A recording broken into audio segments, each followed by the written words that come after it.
Hi friends, நான் கடாயில் எண்ணெய் வச்சுட்டேன். பட்டை, லவங்கம், சோம்பு போட்டிருக்கேன். இப்போ நம்ம கருவேப்பிலை போட்டுக்கலாம்.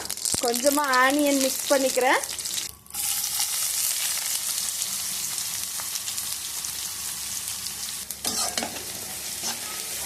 இதுலேயே நாம் கல்லுப்பு ஆட் பண்ணிக்கலாம். வெங்காயம் சீக்கிரமாக வதங்கிடும். நான் திட்டமாக போட்டுக்கிறேன்.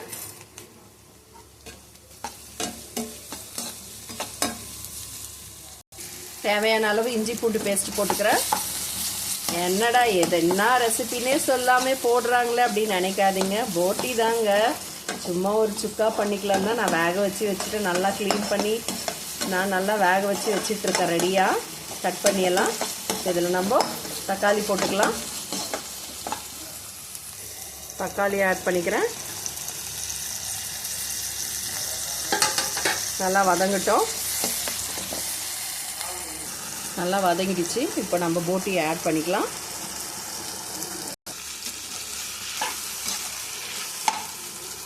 மஞ்சள் தூள் ஆட் பண்ணிக்கிறேன். வெறும் மிளகாத்தூள்,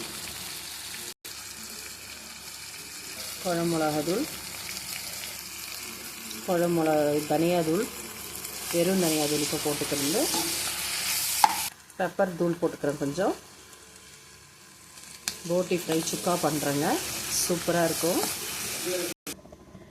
நான் லைட்டாக தண்ணி போட்டிருக்கேன். இப்போ நம்ம மூடிடலாம். கொஞ்சம் நேரம் இந்த ஸ்பைசஸ்லாம் இந்த போட்டிக்குள்ளே இறங்குச்சுன்னா செம்ம டேஸ்ட்டாக இருக்குங்க. நல்லா வதங்குது. இப்போ நம்ம ஓப்பன் பண்ணிக்கலாம். பாருங்கள், பார்க்கறதுக்கே ரொம்ப சூப்பராக இருக்குது.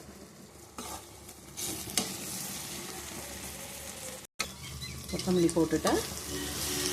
டேஸ்டான போட்டி ஃப்ரை ரெடி ஆகிடுச்சு.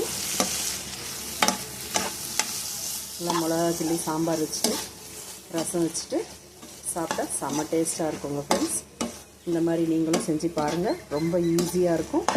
ஈஸியான இது ரொம்ப உடம்புக்கு ரொம்ப நல்லது. Thank you, bye friends. நெக்ஸ்ட் வீடியோவில் நாம் சந்திப்போம். இந்த மாதிரி செஞ்சு சாப்பிட்டா ரொம்ப நல்லாயிருக்குங்க. பாருங்கள், சூப்பரான ஆட்டுக்குடல் ஃப்ரை.